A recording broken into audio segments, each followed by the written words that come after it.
Money can solve anything. That was the belief Victor Langston had built his entire life on, and for most of it, it had proven true. His wealth could buy silence, respect, empires even time.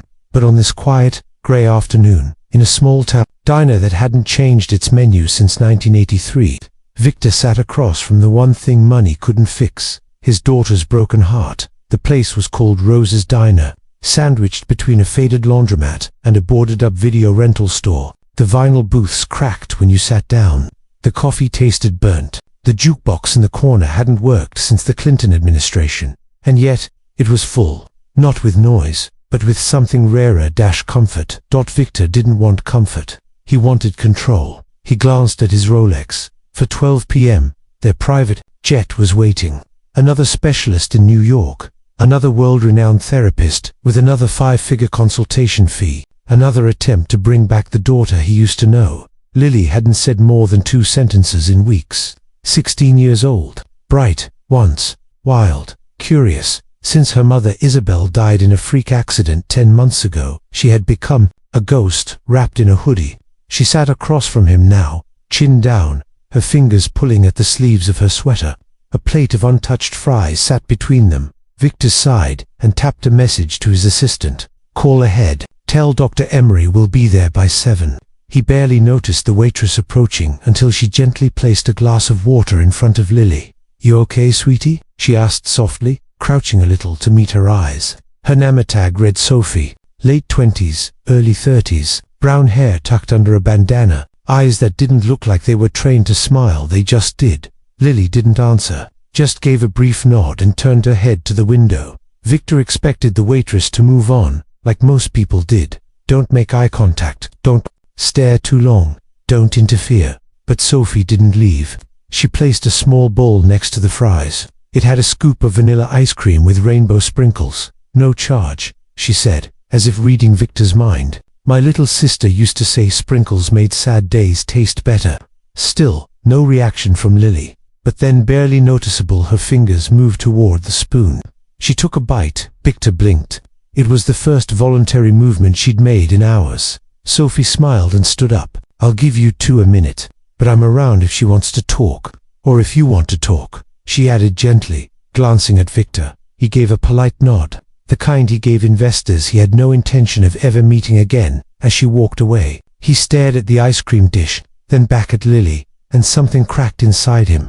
Flashback, 10 months earlier, their world had shattered in a single phone call. Isabel Langston, his wife. Lily's mother was driving home from a friend's charity event when a drunk driver swerved through a red light.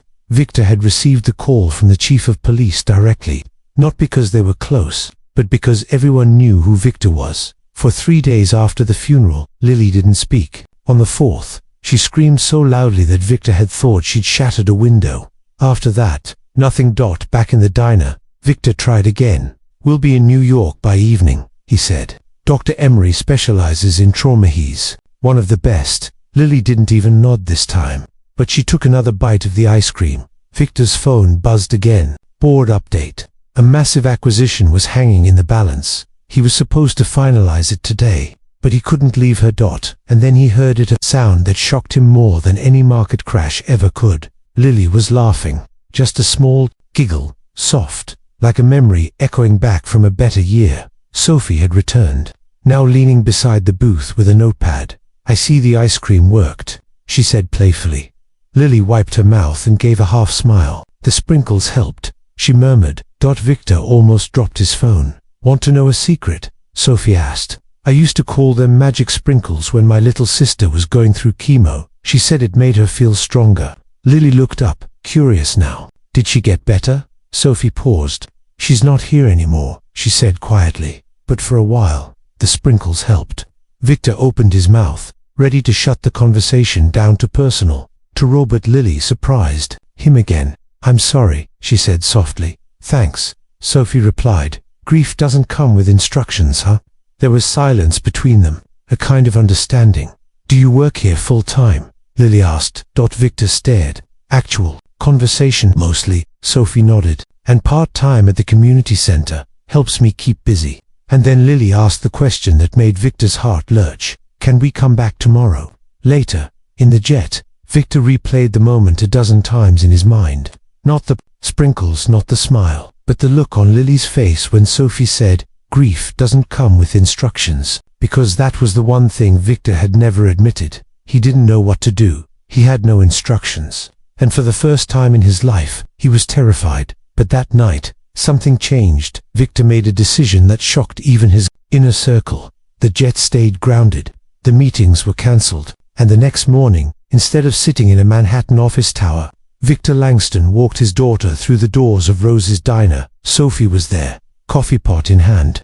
"Well, look who came back," she said with a warm grin. Victor smiled. She insisted. Sophie poured the coffee. "So, ice cream before or after pancakes today?" Lily laughed, more freely this time. "Before, obviously." What started as a detour soon became routine. Every morning, Victor brought Lily to the diner. Sometimes she talked, sometimes she just listened. Sophie never pushed. She simply showed up with a joke, a bowl of sprinkles, a quiet story. And slowly, Lily returned. Not all at once, not in a miracle moment, but like dawn breaking after a long night, soft and slow. Victor tried to thank Sophie once, tried to write a check. She shook her head. "You don't need to pay me for being kind." He'd never heard that sentence in his life. But Sophie wasn't finished surprising him, because in part 2 of this story, something happens that neither Victor, nor Lily, nor even Sophie saw coming. A moment so unexpected, it would flip the roles of this simple diner story on its head, and the life-changing offer that followed, it would shock everyone. The morning sky over the city was tinted with that strange gold only found at the edge of fall, warm but faint. Like the season itself couldn't decide whether to stay or leave. Rose's diner was already open though. It was barely 7:30. The open sign flickered quietly in the window, casting soft red light onto the sidewalk. Inside, the smell of coffee, butter, and maple syrup filled the air. It was the kind of scent that reminded you life could still be simple. Victor Langston had never thought he'd be here again, not after the kind of life he'd lived. He had shaken hands with presidents, negotiated billion-dollar deals, and built one of the most powerful tech companies on earth. Yet for the past 6 mornings, his most important appointment had been breakfast with his daughter, and a waitress, named Sophie. He sat at their usual booth, a quiet corner by the window. Lily slid in across from him, hoodie still up, but not hiding her face today. There was something lighter about her. She looked outside for a moment, then back at the menu, though she already knew what she wanted. "Think they'll let me get chocolate chip pancakes and ice cream?" she asked, her voice teasing. Victor chuckled. At this point, they might give you the keys to the place. Sophie appeared with a pot of coffee in one hand and a glass of orange juice in the other. "Morning, you two," she said brightly. "You've both officially become my favorite customers." Lily grinned. "Favorite enough for ice cream before pancakes again. Is that even a question?" Sophie winked, scribbling on her notepad. "Coming right up. I even saved the good sprinkles today." Victor watched the exchange like someone seeing sunlight after a long winter. Lily hadn't just come back to life. She was beginning to smile again. Not just the polite kind either. Real, teeth-showing, ice-squinting smiles. It felt like watching a flower bloom in reverse time. Sophie returned with their orders, dropping a plate in front of Lily with a little theatrical flourish. "Chef's special dessert disguised as breakfast. Don't tell my manager." "You are the manager," Lily said, smirking. "Exactly, which means I can't get in trouble," Sophie said with a McWhisper. Then she turned to Victor. "You're going light today." "Just toast." He gave a tight smile. "Had a long call earlier. Lost my appetite a bit." Sophie didn't press. She simply nodded and moved on to another table. But Victor's mind stayed. On that call, it hadn't been a usual one. It wasn't business, not exactly. It was from a man named Daniel Reeves, a lawyer representing a development group that had been quietly buying properties in this neighborhood. One of those properties was slated to be Rose's diner. Victor hadn't known. The acquisition had been part of a blind purchase agreement made months ago, back when he was barely functioning in the wake of Isabel's death. Reeves had called to inform him that the final decision to proceed with demolition rested with Victor. The diner was scheduled to be leveled in less than 30 days to make way for a high-end condo tower. Victor hadn't responded. He hung up and stared at the wall for a long time after. Now, he sat across from his daughter, listening to her talk about Sophie's stories. Her sister, The idea of people healing people just by being kind. He saw the spark in her eyes that hadn't been there in nearly a year. And he thought, what if I tear this all down without even realizing what I've built here? Later that afternoon, while Lily napped back at the hotel, Victor returned to the diner alone. Sophie was mopping the floor, music playing low from an old speaker behind the counter. She looked up and smiled. Hey, forgot your phone or something? No, just wanted to talk, he said, suddenly unsure of how to start. She set the mop aside. Everything okay? Victor paused. You said something the other day about your sister, and about the sprinkles, and how little things matter. Sophie nodded slowly, not entirely sure where this was going. I wanted to thank you. Really, thank you, for being here, for talking to her. I tried everything, and nothing worked. Not the best doctors, the best programs, not even me. But you. I didn't do anything special, Sophie said, a bit flustered. I just treated her like a person, not a project. Victor studied her, exactly, and that changed everything. They stood in silence for a moment, the weight of something unspoken filling the space between them. I need to tell you something, Victor finally said, something I just found out. He explained the acquisition, the scheduled demolition, the legal finality of it all. Sophie didn't interrupt. Her face remained calm, but he could see the subtle tension in her hands. You own this place now? She asked, not directly, but yes, through my company. She let out a long breath. So, what happens now? I don't know, he admitted, but I wanted you to hear it from me. Sophie nodded, looking down. My parents opened this place when I was 10. After they passed, I kept it going. It's not glamorous, but it's mine, and it's helped more people than I can count. Victor didn't know what to say. He'd built towers, campuses, global infrastructure, but he'd never protected something because it made people feel safe. He walked out of the diner that afternoon, with more questions than answers, but one thing was clear: he couldn't be the man who saved his daughter and destroyed the place that helped her heal. That night, he sat at the hotel desk, long after Lily had fallen asleep, the soft rise and fall of her breathing grounding him in a way no balance sheet ever could. He opened his laptop, pulled up the contract Reeves had sent, looked through the terms, and he made a decision that would not only surprise his lawyers, but send shockwaves through his entire board. By sunrise, the paperwork had been filed. By noon, Sophie received a letter from the city planning office, delivered by hand. She unfolded it with trembling fingers, unsure what to expect. It wasn't a termination notice, it was a gift. The diner property paid in full, transferred directly to her name, no strings, no fine print, just a handwritten note at the bottom that read, "You saved my daughter. Let this place save others."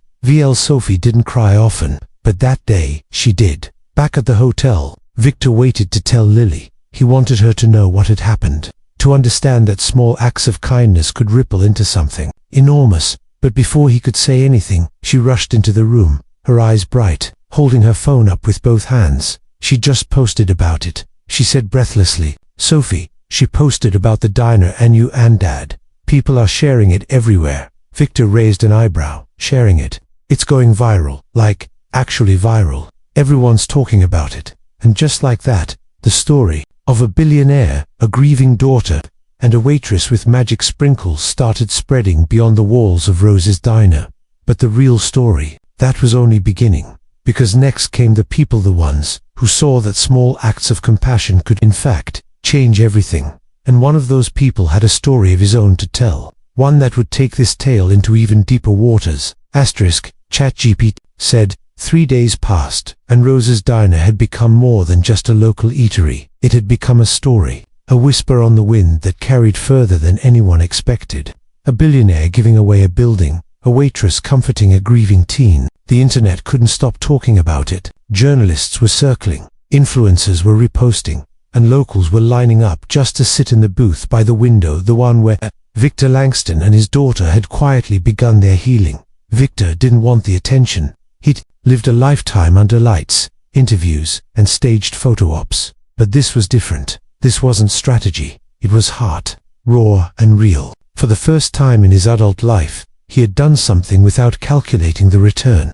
And strangely, it felt like the most successful decision he'd ever made. But the ripple wasn't done spreading. It started on a Wednesday morning, A handwritten letter arrived at the diner in an unmarked envelope. No return address, no stamps, just one name written in soft pencil, to Sophie. She opened it cautiously, thinking it might be a thank you, or maybe another journalist fishing for a story. But the handwriting stopped her. It was neat, deliberate, emotional. Dear Sophie, I don't know if you'll remember me. It's been 11 years since you sat with me in the hospital waiting room, held my hand, and said nothing at all. I was 13. My mum had just gone into her final round of treatment. You didn't say a word, you just gave me your granola bar and said you hoped it had magic in it. It didn't cure her, but it kept me standing. I never forgot you.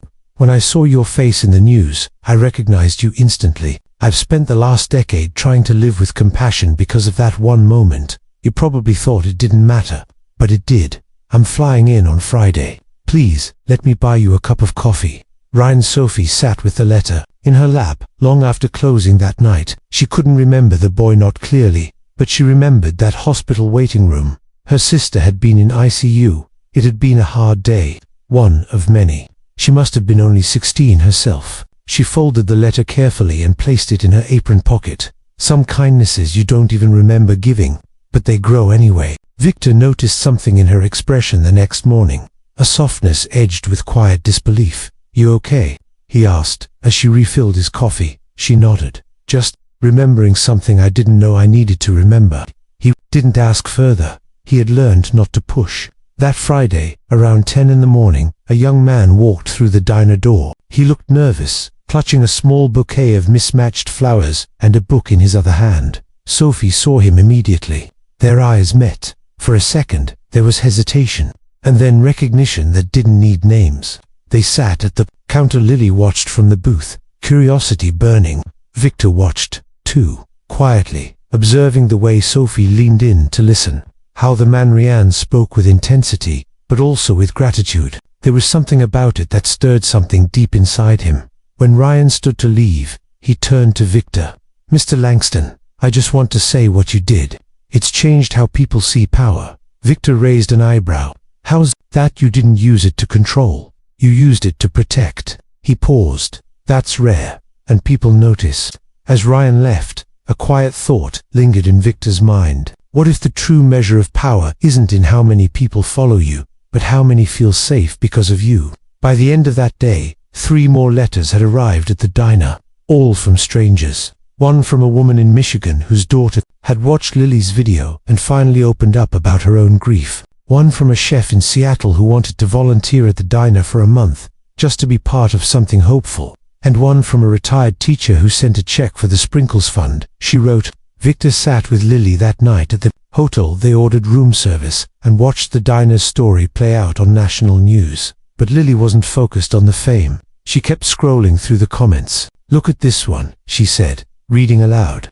My brother and I haven't spoken since our mom passed. I'm calling him tonight. Victor listened. Every comment seemed to reflect something deeper than just a viral headline. These weren't reactions, they were echoes. People were remembering their own pain, their own kindness, their own healing. You realize what you started, right? Lily asked, nudging him. He looked at her, his voice quiet. Me, yes, you could have left. You could have boarded that plane, but you didn't. You stayed, you listened, you gave. He turned toward her, watching the way her eyes shone not with sadness this time, but with clarity. You're the reason I stayed, he said honestly. She gave a small smile. Then maybe I finally did something good with all this. You've done more than you know, he replied. The following morning, Victor made a phone call to someone he hadn't spoken to in years, his former mentor, a retired executive named Maurice Geller. Maurice had always told him that legacy was more than balance sheets. Victor hadn't listened then. I want to fund something, he said when Maurice answered. Something real. What kind of something?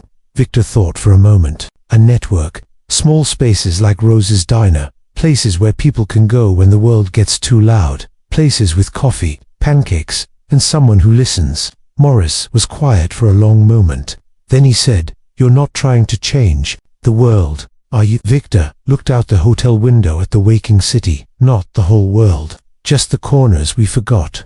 And so, the idea of the Corner Light Initiative was born, a foundation that would quietly support neighborhood places like Rose's, those not designed to impress, but to shelter. None of this had been planned, none of it had been expected, but in a world constantly spinning faster, one grieving girl, one watchful father, and one kind waitress had created something rare, a pause, a breath, a reminder that healing doesn't come from the top, it comes from the table, and sometimes, all it takes to start a movement is a scoop of vanilla ice cream and rainbow sprinkles. But something else was coming, because while the world was watching a story of healing, there was another figure watching from a distance, someone from Victor's past who didn't believe in soft things, who saw his gesture, not as kindness, but as weakness, and what he planned next would test everything Victor had just begun to rebuild. The wind had shifted. That's how Victor felt. Even before the headlines, even before the unlisted number rang on his phone with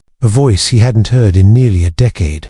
It was that gut-deep sensible but undeniable that something was about to change. The kind of quiet before a storm where birds stop singing and the sky forgets how to breathe. He had spent the last 2 weeks wrapped in something rare: stillness. Not the absence of motion, but a presence of meaning. Every morning he and Lily visited Rose's diner. Every afternoon they talked, sometimes about Isabel, sometimes about nothing at all. She even laughed, fully, twice. Sophie had become something like family, the kind you don't choose, but somehow end up needing the most. But peace has a way of drawing attention, especially from those who profit from noise. It began with an email, then 3.1 came from his CFO, the next from a board member, the third, anonymous. All of them warned the same thing: he's back.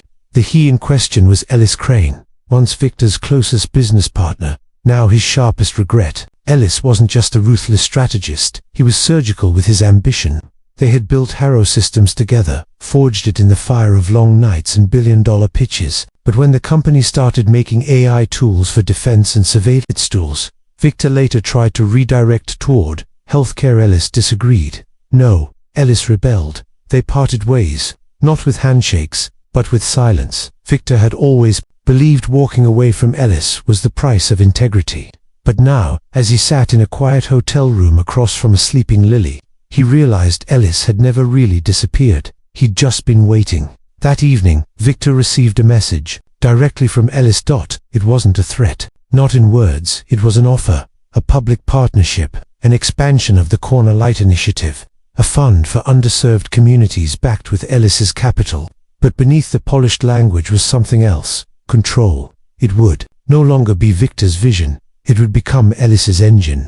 The initiative would grow faster, louder, but colder. Victor knew that voice, the smile behind it, and he knew what Ellis really wanted. He wanted to claim the soul of something Victor had created from the ashes of grief. That night, Victor didn't sleep. Instead, he walked through the still streets, past the closed shops and glowing windows, until he reached Rose's. It was closed, of course, but the lights inside were on. Sophie was doing inventory, balancing a clipboard and humming under her breath. She noticed him through the window and waved him in. "You okay?" she asked, setting the clipboard aside. "You look like you just got visited by a ghost." "Something like that," Victor said. "Mind if I sit?" She gestured to the counter. "Sit. Talk or don't. Your call." For a while he didn't say anything. Then he looked at her. "Do you ever regret not doing more?" he asked. "Not becoming something bigger?" Sophie's eyebrows lifted slightly. "Bigger than what?" "Then this diner, this tiny universe you built." Sophie poured him coffee and leaned on the counter. "I used to think I did," she said. "In my 20s, I imagined myself running a café in Paris, or a food truck in something bold and shiny. But somewhere along the way, I realized the real miracles happen in the quietest places. I'm not trying to impress the world, Victor. I'm trying to make it kinda one table at a time." Victor sipped the coffee slowly. "That's what I want, too. But someone just offered me a shortcut, and I think taking it might ruin everything." Sophie didn't answer right away. Then she said, "You know what shortcuts do? They rob you of the view. They skip the climb. They get you there fast. But you miss all the moments that make it worth arriving." Victor stared into the coffee, thinking about that. When he returned to the hotel, Lily was still up, watching videos on her phone. "You look serious," she said. "What happened?" Victor sat beside her, thoughtful. "Someone offered to help, but I think they're the kind of help that comes with chains." Lily looked up. "Then don't take it. You don't need them. You've already built something good. You don't need to make it louder. You just need to keep it true. That was all he needed to hear. The next morning, Victor made a decision. He issued a public statement. No press conference, no cameras, just a letter posted on the Corner Light website and social media. It read, "We do not seek partners driven by profits. We do not seek speed over sincerity. Corner Light exists to protect, light not exploit it. We choose the slow path, the right path, and we will walk it, even if we walk it alone." The message spread like fire through dry grass. And then something unexpected happened. Support poured in. Small cafe owners from Ohio to Oregon offered their spaces to be part of the network. A high school senior from Chicago started a fundraiser to open a mobile Corner Light van. Even a retired architect offered to redesign small towns' empty lots into community cafes for free. Victor hadn't weakened his vision. He had strengthened it. But Ellis Crane wasn't finished. A week later, a feature story hit the national news. The real story behind Corner Light: grief, wealth, and power. Photos of Lily. Old company records, twisted narratives. Ellis had pulled every string to turn Victor's heartfelt mission into a media storm. And now, Lily was the headline. Not the mission, not the healing, just the pain. Victor felt the fury rise in him, not because of the betrayal, but because someone had touched the one thing he had fought hardest to protect. But this time, he wouldn't react with silence. He would respond with something more powerful. Not revenge. Not lawsuits, but a truth the world couldn't ignore, because if Ellis wanted to turn this story into a spectacle, Victor would turn it into a movement. And Lily, she wasn't afraid anymore. She looked at her father that night and said, "Let's show them who we really are." So they planned something quiet, simple, but massive in meaning. A single day, a national invitation for every diner, every cafe, every corner that cared not to sell but to serve. To give free meals. To open conversations. To tell strangers, you matter. They called it Corner Light Day. No sponsors, no logos, just light. And what happened next? Well, it was something no one, not even Victor Langston, could have seen coming. It started with a single sign, taped inside a foggy window on Main Street in a tiny Michigan town. Corner Light Day, all meals free, all hearts welcome. No fancy design, just black marker on white paper. No one thought it would amount to much, but by 8:02 a.m. on that Saturday morning, the line outside the cafe stretched down the block. By 9 a.m., a grandmother in Savannah live-streamed her cafe's participation, saying she hadn't seen this much joy in her neighborhood since the summer of 1985. By 10 a.m., news outlets were scrambling. Where did this come from? Who's funding this? Is it real? It was, and it wasn't just real, it was human, honest, tender. No corporate logos, no ad campaigns, just stories. People were telling them to each other, over pancakes, over mugs of coffee, over worn counters and picnic tables and sidewalks. The world was slowing down for one day and turning to each other. In a diner in Austin, a woman left a note. "Today I sat beside a man I used to hate. I didn't know he lost his son last year. We cried together, then we laughed. Thank you." In a cafe in Vermont, a young barista named Nora set up a board titled "What Brings You Light?" People wrote answers on sticky notes. "My daughter's laugh," "Sunrise on bad days," "A stranger remembering my name," "Forgiveness." And at Rose's Diner, where it all began, something even more unexpected happened. A school bus pulled up around noon, not full of students, but of elderly residents from a nearby care home. Volunteers had coordinated with Sophie to make sure everyone got a seat, a meal, and a little music. Sophie had borrowed an old record player from her neighbor.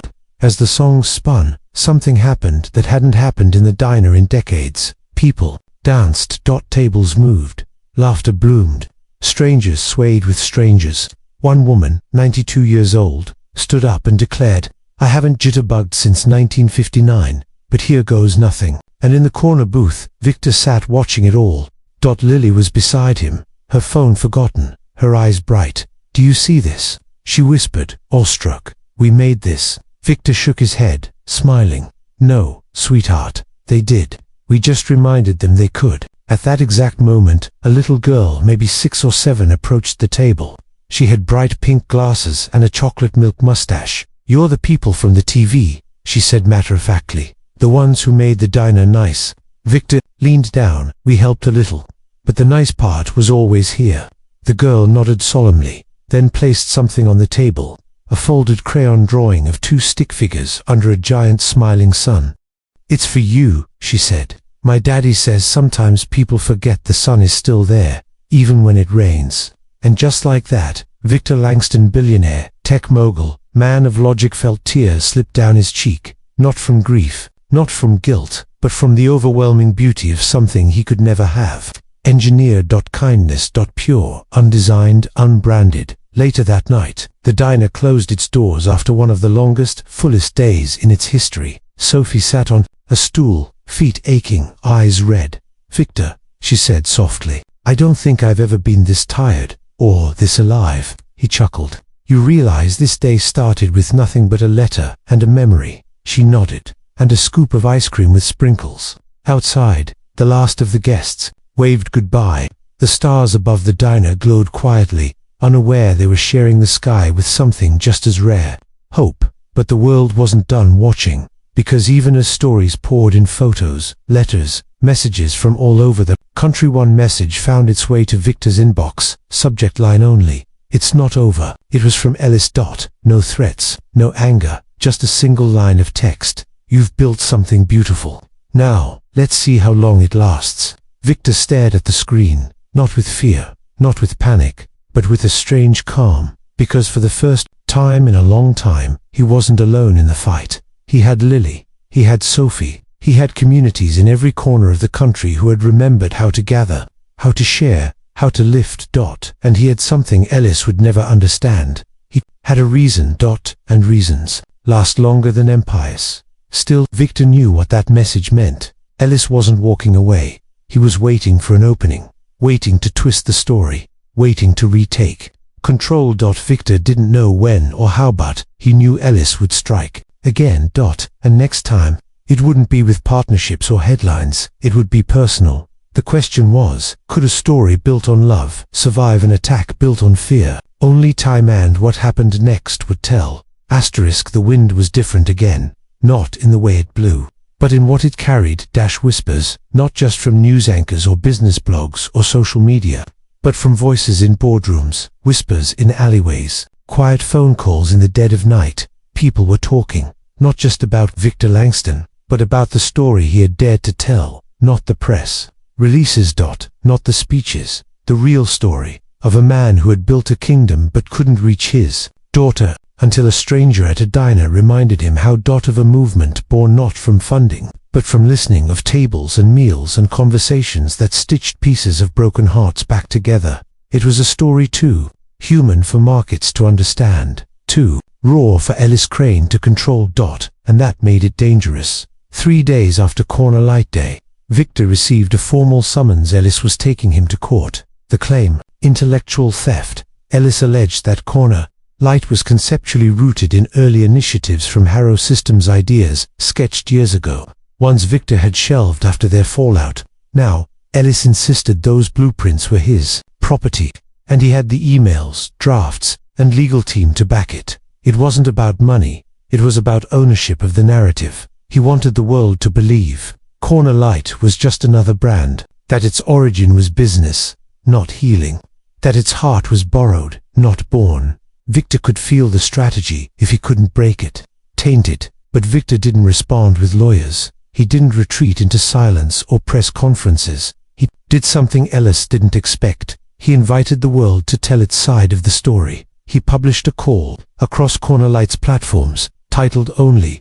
"What did light mean to you?" And people answered. By the tens of thousands, handwritten letters arrived at the non-profits, small headquarters letters with coffee stains, crayon drawings, newspaper clippings, photos of grandmothers holding hands with strangers, children drawing suns on diner napkins. A woman from Nebraska wrote, "I was going to leave this world last Saturday. I walked into a Corner Light cafe instead. A server sat down with me and just listened. That day saved my life." You don't trademark that. A war veteran from Detroit. "It was the first time I felt like I came home, not to a place, but to people." Even a small-town mayor from Idaho posted a video. "If this is stolen, I hope it gets stolen 1,000 more times." The court date arrived. Victor sat in a quiet suit.com, not because he was certain of victory, but because he was certain of purpose. Ellis, sharp in his charcoal grey, smiled coolly across the table. His lawyers presented documents, emails, IP filings, timelines. Pay painted Victor as a man who had stolen ideas and covered them in sentimentality to avoid scrutiny. Then, Victor stood. He didn't read from notes. He didn't show data or pie charts. He simply held up a worn paper, the same one left on the table by a little girl days earlier. The drawing, two stick figures, a smiling sun, and in the corner, keep going, even if it's raining. He turned to the judge. This, he said, voice steady, is corner light. This isn't about platforms. This isn't about innovation. It's about invitation.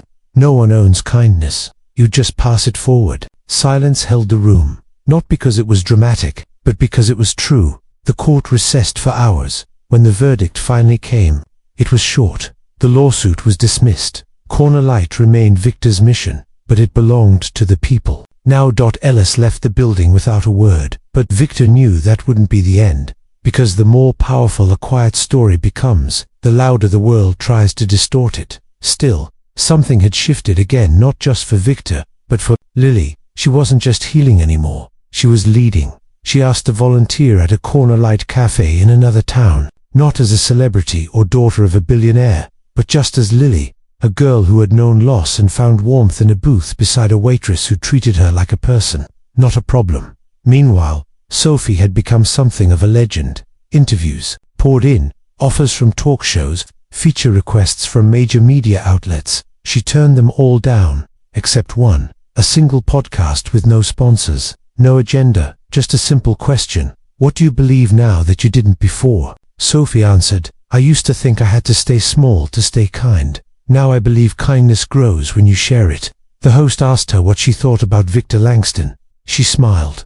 He didn't come to change the world, she said. He came to fix one heart. That's how it starts. That's how it always starts. And what happened after all this? That's the part no one expected. Because Corner Light didn't just survive, it spread. People stopped asking how big it could get and started asking how close it could reach. They opened shops in train stations. They added free story corners in libraries. A hospital in New Mexico built a Corner Light cafe inside the oncology wing. And one afternoon, as Victor stood in front of a tiny new Corner Light opening in a refugee center in California, a young man approached him. He said, "You won't remember me, but 10 years ago, your company rejected my scholarship."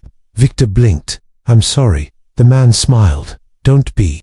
I started again. I found purpose. I found a job. I found people. Then I found Corner Light, and I realized, sometimes, a closed door is just redirection to something brighter." He held out his hand. Victor shook it, and in that moment, he realized the empire he'd built was nothing compared to the community he'd joined. This wasn't the end of the story. It was the beginning. A story that would never carry just one name, because Corner Light was never meant to be his. It was meant to be everyone's. And as the sun set outside that cafe, casting long golden rays across a dozen paper signs that read "You matter here," Victor looked up at the sky and thought, even in the darkest night, someone, somewhere, still leaves the light on.